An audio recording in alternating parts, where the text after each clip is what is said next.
So, as part of WordPress's system out of the box, there's support for multiple user levels and types.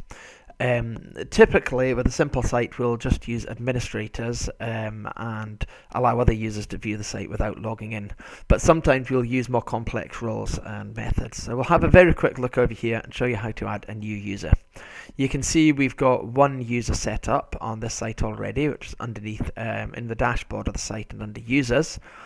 If we click on this username, it'll take us to our profile. You'll see up here we're currently logged in as this user. And most of it's preset. Your username is in there, your first name and last name will go in there if you've put them in place. You see our email is put in here, social network details are in here, which aren't used very much anymore. You've got the ability to generate a new password for yourself here as required. It's all fairly straightforward.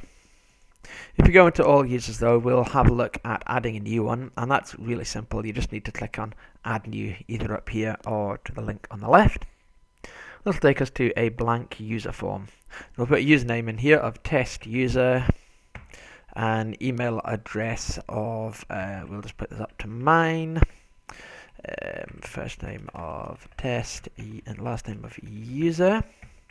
Don't need to put a website in, and this will automatically generate as a password here, which is a fairly severe little password, but you can set your own if you like, just as long as you keep it strong enough that it's not going to be easily guessable. We could send a user notification about their new account being created and set up their user role. Typically go with administrator if you're adding somebody that wants to be able to update the whole site, but you can actually set users up to various other levels: editor, author, contributor or subscriber.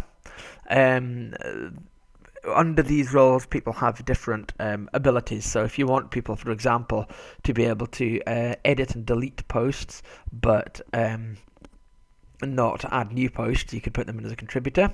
If you want to put them to edit, delete, publish and add new posts and upload files, you can put them as an author.